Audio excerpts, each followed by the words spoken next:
स्वदेशी हमारी संस्कृति और आत्मा का हिस्सा है। आज का भारत नए आत्मविश्वास से भरा हुआ भारत है। ये वही भारत है जो कभी दूसरों पर निर्भर रहता था, लेकिन अब पीएम मोदी के नेतृत्व में मेक इन इंडिया से मेक फॉर द वर्ल्ड का रूप ले चुका है। ये कहना है केंद्रीय मंत्री मनोहर लाल खट्टर का। वे गुरुग्राम के भाजपा कार्यालय गुरुकमल में प्रेस वार्ता को संबोधित कर रहे थे। उन्होंने कांग्रेस पर भी तंज कसा। उन्होंने कहा कि कांग्रेस के अंदर कानाफूसी ज्यादा होती है।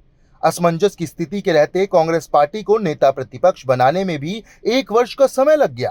मनोहर लाल ने कहा कि make in India make for the world का ये मंत्र देश को रोजगार देगा, किसानों को नए अवसर देगा और युवाओं को उद्यमिता की ओर ले जाएगा। ये मंत्र गांव से लेकर महानगर तक नई ऊर्जा पैदा करेगा। उन्होंने कहा कि हम विदेशी वस्तुओं के पीछे भागने की बजाय अब अपनी जड़ों को पहचान रहे हैं। दुनिया में योग, आयुर्वेद, हस्तशिल्प, परंपरागत उद्योग, ये सब आज वैश्विक पहचान बन चुके हैं।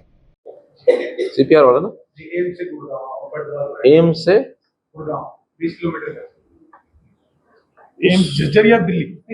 दिल्ली उस पर कुछ ओवरब्रिज तो है प्रस्तावित, लेकिन एलिवेटेड रोड का तो अभी मेरे ध्यान में नहीं है। लेकिन अगर बनाएंगे तो ये नेशनल हाईवे वाले बनाएंगे, वो हमारे इस डिपार्टमेंट में आता नहीं है। कोई विचार चल रहा होगा तो पता लगेगा।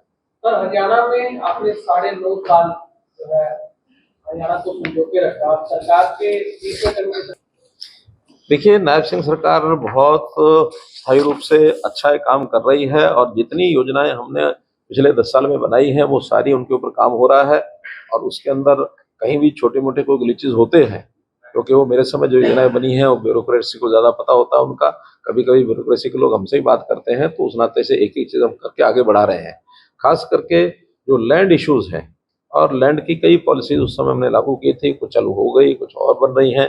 उन सबको बहुत ज़्यादा जल्दी उसको सुधारने की आवश्यकता है, क्योंकि आज हरियाणा में तो है ही है, देश भर में मैं देखता हूँ अगर सबसे ज़्यादा लिटिगेशन कोर्ट्स में है तो लैंड इश्यूज को लेके है। तो लैंड की छोटी छोटी प्रॉब्लम्स होती हैं, उन प्रॉब्लम्स को हल करने के लिए मुख्यमंत्री हमारे लगे हुए हैं और डिपार्टमेंट के लोग भी लगे हुए हैं।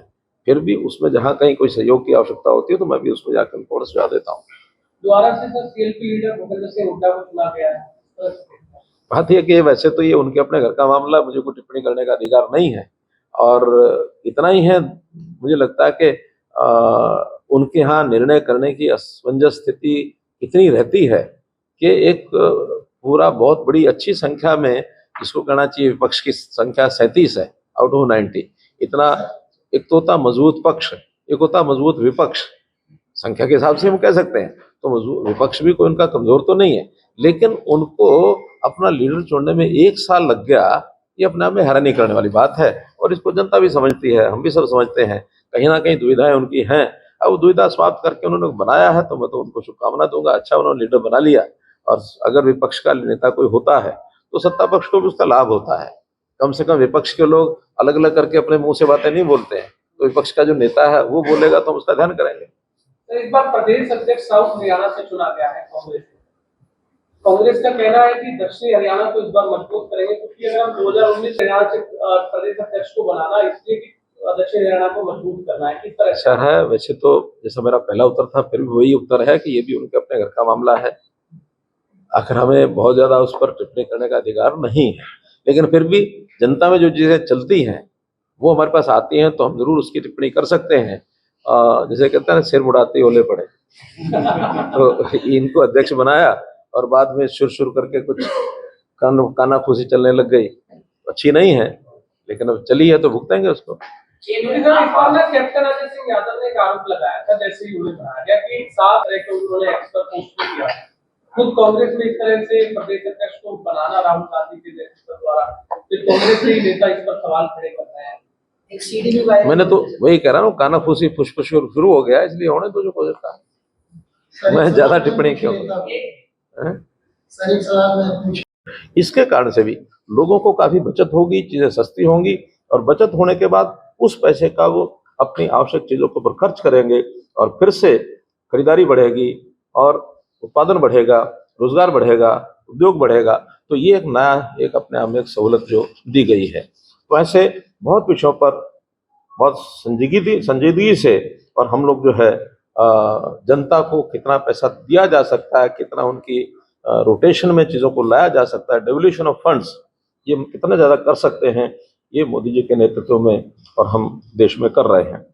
एमएसपी लगातार बढ़ रही है, जो परसेंटेज आज महंगाई दर है उससे भी ज़्यादा दर पर एमएसपी बढ़ाई जा रही है, ताकि हमने जो टारगेट रखा हुआ है कि किसान को 50% का लाभांश अपनी खेती के उपज में वो मिलना चाहिए, और अधिकांश फसलों पर वो 50% का टारगेट हमारा पूरा हो गया है।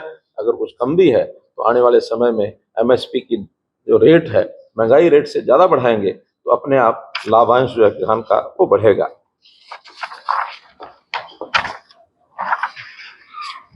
इसके लिए एमएसएमई को बढ़ाना भी हमारी जो बहुत एक महत्वपूर्ण पहलू है, ताकि जितना छोटा उद्योग बढ़ेगा उतना रोजगार बढ़ेगा, और उस रोजगार के नाते से लोगों को काम करने के लिए अपना उत्पादन बढ़ाएंगे। ऐसी विदेशों की जो चीज़ें हैं, छोटी छोटी चीज़ें जो इम्पोर्ट करते हैं, वो इम्पोर्ट हमारा बंद हो जाएगा। खास करके अब देखते हैं चाइना में ऐसा सामान आम लोग घरों में बनाते थे, उनका सस्ता सामान होता था, यहाँ बिकता था।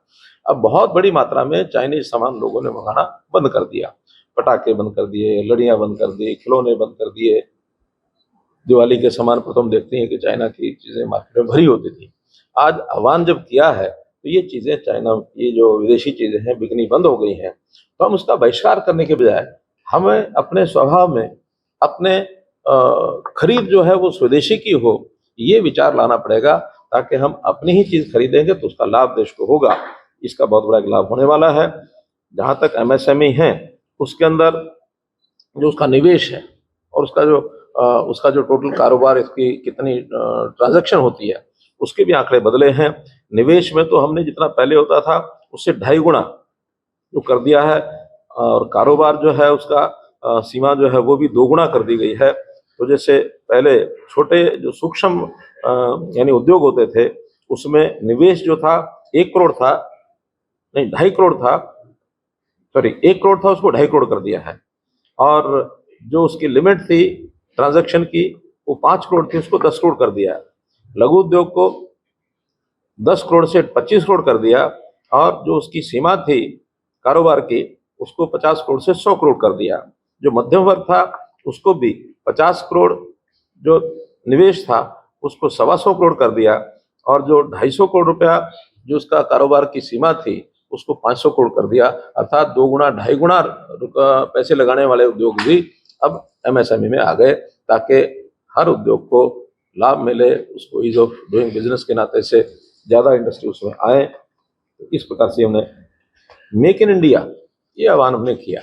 तो मेक इन इंडिया के आह्वान में हम जानते हैं कि पहले हमेशा विदेशी चीज़ों का एक लोगों के मन में एक जागता था, एक मोह जागता था कि हम made in Japan, made in China ये लें। भले हम भारत को प्यार करते थे, लेकिन उसमें कहीं ना कहीं अपने आप को बड़ा मानते थे। हमें को राजपूर जी का गाना आता ना, मेरा जूता है जापानी, दिल है हिंदुस्तानी, सिर पे लाल टोपी रूसी, पतलून हमारी हिंदुस्तानी, सिर पर लाल टोपी फिर भी हिंदुस्तानी। तो वो अपने आप में एक सिटायर था, एक अपने आप में कटाक्ष था। लेकिन उसमें से ही धीरे धीरे लोगों के मन में जागृति आई, जब हिंदुस्तानी है तो बाहर की चीजों की बजाय हम अपनी चीजें क्यों ना खरीदें, क्यों ना पहने।